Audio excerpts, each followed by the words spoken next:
Students, आज हम नया टॉपिक शुरू कर रहे हैं, वैदिक सभ्यता। हम इतिहास के प्राचीन सिलेबस से चलते हैं प्रारंभ से। तो पहला टॉपिक तो है सिंधु घाटी सभ्यता। सिंधु घाटी सभ्यता आपको पहले पढ़ा चुका, उसके आप वीडियो देख लोगे। अब उसके बाद में अगला जो टॉपिक है, सिंधु घाटी सभ्यता के पतन के बाद में भारत में नई सभ्यता आती है और वो है वैदिक सभ्यता। सिंधु घाटी सभ्यता के काल में या हड़प्पा सभ्यता के काल में जो नगरीय थी, जो शहरी सभ्यताएं थी, जो व्यापार प्रधान सभ्यता थी, उसके बाद में एक नई सभ्यता आती है जो ग्रामीण सभ्यता थी, जो कृषि आधारित सभ्यता थी, जो आर्य सभ्यता थी। उस सभ्यता का नाम दिया गया है वैदिक सभ्यता। इसका काल कब से कब है? 1500 ईस्वी पूर्व से 600 ईस्वी पूर्व। आप 1% याद कर लोगे, वैदिक सभ्यता का काल कब से कब तक है? 1500 ईस्वी से 600 ईस्वी पूर्व। इसे वैदिक सभ्यता क्यों कहते हैं? वैदिक सभ्यता इसलिए कहते हैं, इसकी जानकारी वेदों से मिलती है। इस समय की घटनाओं की जानकारी या इस समय के लोगों की सामाजिक, आर्थिक, राजनीतिक जीवन, सभी जानकारी वेदों से मिलती है। इसलिए इसे क्या कहते हैं? वैदिक सभ्यता। वेदों के आधार पर इस सभ्यता को दो भागों में बांटा गया है। पहली सभ्यता है ऋग्वैदिक सभ्यता, दूसरी सभ्यता है उत्तर वैदिक सभ्यता। आप जानते होंगे, आगे हम डिटेल से पढ़ेंगे। विश्व के सबसे प्राचीनतम धार्मिक ग्रंथ हैं वेद। वेद 4 हैं। इन्हीं के आधार पर जिस समय ऋग्वेद की रचना हुई या ऋग्वैदिक कालीन जो सभ्यता है वो कहलाती है ऋग्वैदिक सभ्यता। इसका काल है 1500 ईस्वी पूर्व से 1000 ईस्वी पूर्व। आगे हम डिटेल से चर्चा करेंगे। एक बार हम मोटे रूप से इसको देखें। ये जो ऋग्वेद की रचना का काल है 1500 ईस्वी से 1000 ईस्वी पूर्व, तो ये सभ्यता कहलाती है ऋग्वैदिक सभ्यता। इसकी जानकारी हमें किससे मिलती है? ऋग्वेद से। ऋग्वेद सबसे प्राचीन ग्रंथ है, ऋग्वेद से जानकारी मिलती है, इसलिए इसे क्या कहते हैं? ऋग्वैदिक सभ्यता। टाइम आप मेरे को बता दोगे, 1500 ईस्वी पूर्व से 1000 ईस्वी पूर्व। दूसरी सभ्यता है उत्तर वैदिक काल। इसकी जो रचना है वो ऋग्वेद के बाद में कौन से? यजुर्वेद, सामवेद, अथर्ववेद, उपनिषद, अन्य जो ग्रंथों की रचना हुई वो काल कहलाता है उत्तर वैदिक काल। कब से कब है? 1000 ईस्वी पूर्व से 600 ईस्वी पूर्व। चलिए, सभ्यता को दो भागों में बांट दिया। अब देखो, इस वैदिक सभ्यता को आर्य सभ्यता भी कहते हैं। आर्य सभ्यता क्यों कहते हैं? क्योंकि इस सभ्यता के निर्माता जो थे ना, वो आर्य थे, इसलिए इसे आर्य सभ्यता कहते हैं। इसके निर्माता आर्य थे, तो इसे क्या कहते हैं? आर्य सभ्यता। एक वेरी वेरी इंपॉर्टेंट, पहला इंपॉर्टेंट प्रश्न, आर्य शब्द का अर्थ है, आर्य शब्द का क्या अर्थ है? श्रेष्ठ या उच्चवंश या कुलीन। सबसे ज्यादा ये प्रश्न पूछा जाता है, आर्य शब्द का क्या अर्थ है? श्रेष्ठ या उच्चवंश। अब ये जो आर्य थे जिन्होंने वैदिक सभ्यता का निर्माण किया था, ये आर्य कौन थे? विभिन्न विद्वानों में मतभेद है आर्य कौन थे, परंतु विभिन्न विद्वानों ने भाषाई आधार पर, समान समूह के आधार पर इस प्रजाति को हिंद यूरोपीय शब्द याद रख लेना। कौन सा था?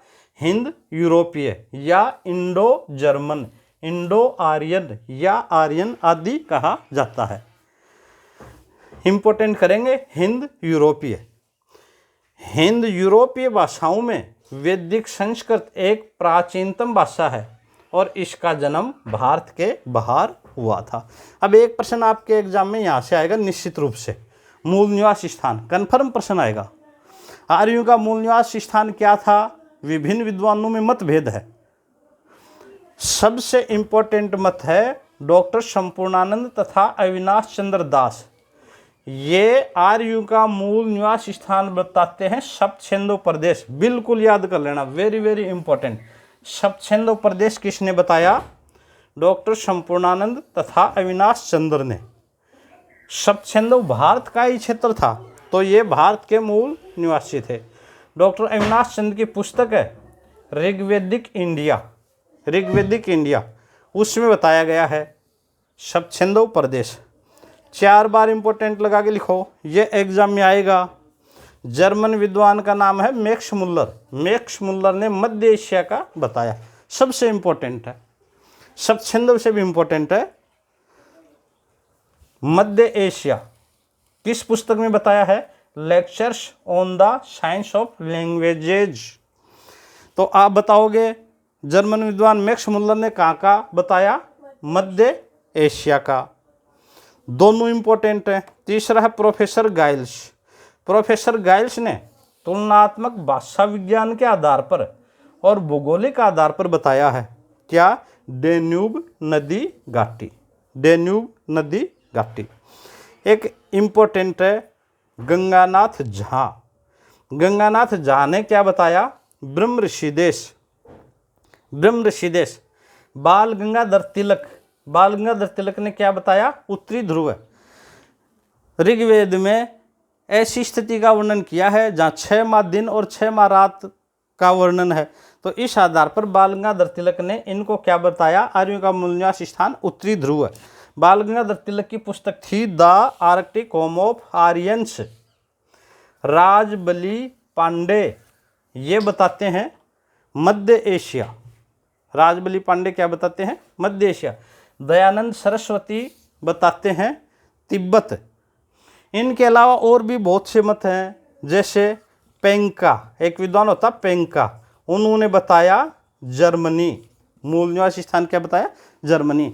पर हम एग्जाम की दृष्टि से केवल इंपॉर्टेंट प्रश्न ही याद करेंगे। अब देखो आज की क्लास में कौन कौन से प्रश्न हैं जो आपने याद किए हैं। वैदिक सभ्यता कब से कब है? 1000 ईस्वी से 600 ईस्वी पूर्व। वैदिक सभ्यता इसे क्यों कहते हैं? क्योंकि इसकी जानकारी वेदों से मिलती है। वैदिक सभ्यता कितने भागों में बांटा गया है? 2। ऋग्वैदिक सभ्यता कब से कब है? 1500 ईस्वी पूर्व से 1000 ईस्वी पूर्व। उत्तर वैदिक सभ्यता कब से कब है? 1000 ईस्वी पूर्व से 600 ईस्वी पूर्व। ऋग्वैदिक सभ्यता क्यों कहते हैं? इसकी जानकारी ऋग्वेद से मिलती है। अगला प्रश्न, इसे आर्य सभ्यता भी कहते हैं। आर्य सभ्यता, आर्य सभ्यता क्यों कहते हैं? क्योंकि इसके निर्माता आर्य था। अगला इंपॉर्टेंट प्रश्न है, आर्य शब्द का अर्थ क्या है? श्रेष्ठ या उच्च वंश।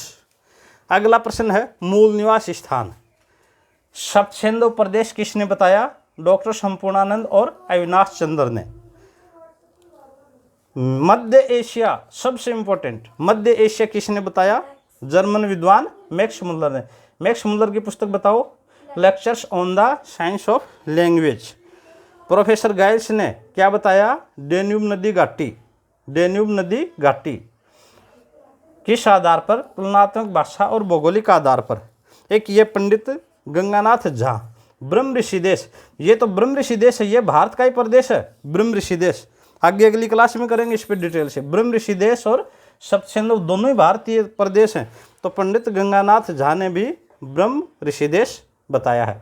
बाल गंगाधर तिलक ने बताया उत्तरी ध्रुव है, और राजबली पांडे ने बताया मध्य एशिया। दयानंद सरस्वती ने बताया तिब्बत। पेंका ने बताया जर्मनी। आज से हम ये टॉपिक शुरू किया है। कल की डेट में जब हम उपस्थित हों, आप इसको, आपके पास जो भी किताब है, जो भी गाइड है, जो भी नोट्स है, उसको पढ़ करके तैयार रखना। फिर कल से इस पे डिटेल से लेते हैं।